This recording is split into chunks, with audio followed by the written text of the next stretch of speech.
হানজালার গোসল হয়েছিল তৃতীয় আসমানে জমজমের পানিতে। হযরত হানজালা রাদিয়াল্লাহু তাআলা আনহু তিনি সদ্য বিবাহ করেছেন। ওই সময় আমাদের প্রিয় নবী সাল্লাল্লাহু আলাইহি ওয়াসাল্লাম সাহাবীদেরকে বললেন, আমার সাহাবায়ে কেরাম, তোমরা উহুদের যুদ্ধের জন্য প্রস্তুতি গ্রহণ করো।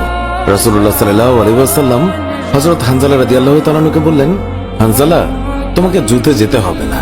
তখন হানজালা রাদিয়াল্লাহু তাআলা আনহু বললেন, ইয়া রাসূলুল্লাহ, আপনি যুদ্ধে যাবেন, কাফেরদের সঙ্গে যুদ্ধ করবেন, আর আমি সেখানে না গিয়ে স্ত্রীর সঙ্গে আমোদ প্রমোদ করব? এটা আমি সহ্য করতে পারবো না, আমাকেও যুদ্ধে নিয়ে চলুন।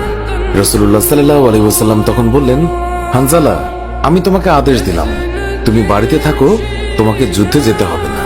হানজালা তখন নবীর আদেশ শুনে কাঁদতে কাঁদতে বাড়ি চলে গেল। আমাদের প্রিয় নবী সাল্লাল্লাহু আলাইহি ওয়াসাল্লাম সাহাবীদেরকে নিয়ে যুদ্ধে চলে গেছেন।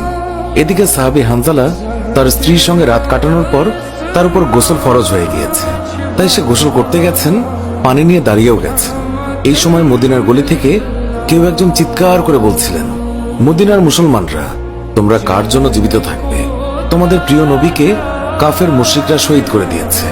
এই কথা যেই মাত্র হানজালার কানে পৌঁছালো, তখনই তিনি পানির বালতি ফেলে দিয়ে তার স্ত্রীর কাছে গেল এবং তার স্ত্রীকে বলল, হে আমার স্ত্রী, তাড়াতাড়ি আমার তলোয়ারটা দাও।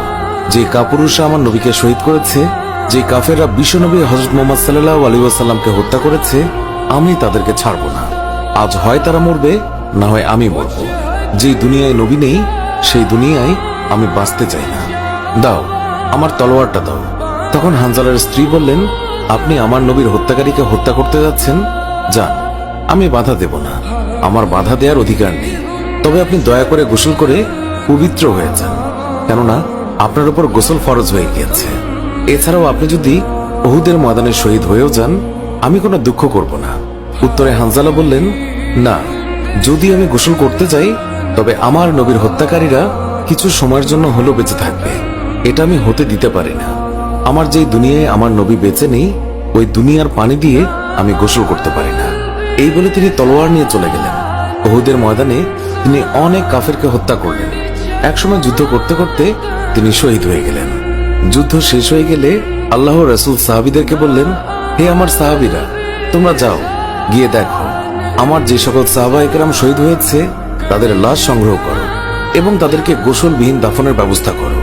সকল শহীদের লাশ এনে এক জায়গায় রাখা হচ্ছে। নবীজি গুনে দেখলেন ৬৮টি লাশ রয়েছে, ২টি লাশ নেই। একজন তার চাচা হামজা রাদিয়াল্লাহু তাআলা আনহু, আর আরেকজন হানজালা রাদিয়াল্লাহু তাআলা আনহু। অস্থির হয়ে পড়লেন নবীজি। সব সাহাবাদের পাঠালেন লাশ খোঁজার জন্য। হঠাৎ বোরখা পরা এক মহিলা এসে দাঁড়ালেন নবীজির কাছে। নবীজি তাকে চিনলেন না।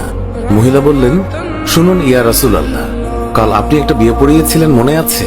নবীজি বললেন, হ্যাঁ, আমি তো হানজালার বিয়ে পড়িয়েছি, যার বিয়ের খুশিতে আমি খুরমা খেজুর ছিটিয়েছিলাম। মহিলা বললেন, ইয়া রাসূলুল্লাহ, আমার হাতটা দেখেন, হাতের মেহেদি এখনো শুকায়নি। কাল বিকেলে বিয়ে হয়েছিল, আর রাতে উহুদের যুদ্ধের জন্য বের হয়ে যান হানজালা। ওনার উপর গোসল ফরজ হয়েছিল, কিন্তু উনি গোসল করে বের হতে পারেননি। যাওয়ার আগে শুধু বলে গেছেন, যদি বেঁচে থাকি তাহলে দেখা হবে দুনিয়ায়, আর যদি শহীদ হয়ে যাই তাহলে দেখা হবে জান্নাতে। নবীজি কাঁদছেন। মহিলা বললেন, ইয়া রাসূলুল্লাহ, শহীদের তো আপনি গোসল দেন না, আমার স্বামীকে আপনি একটু গোসল করিয়ে দেবেন। নবীজি সম্মতি প্রকাশ করার পর একজন সাহাবী দৌড়ে এসে বলল, ইয়া রাসূলুল্লাহ, হানজালাকে পাওয়া গেছে। সবাই গেলেন, গিয়ে দেখলেন সাদা কাফনের ভিতরে লাশের মাথায় পানি। নবীজি হানজালার মাথায় হাত দিলেন।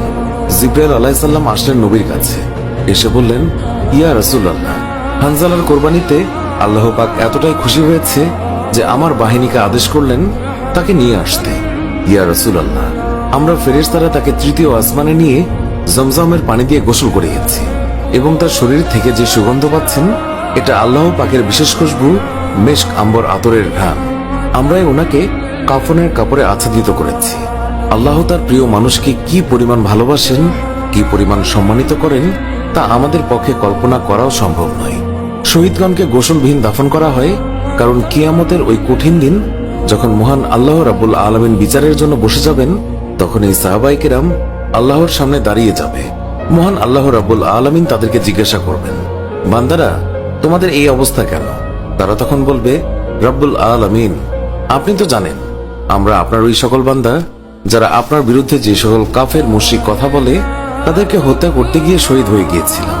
আল্লাহ তাআলা বলবেন, ও আমার বান্দারা, তোমরা যারা আমার জন্য তোমাদের জীবনের মায়া ত্যাগ করেছিলে, তার জন্য আমি তোমাদেরকে আজ বিনা হিসাবে জান্নাত দান করলাম। সুবহানাল্লাহ।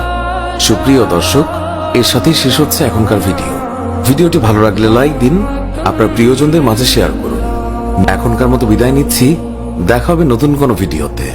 এতক্ষণ ধরে ভিডিওটি দেখার জন্য অনেক অনেক ধন্যবাদ।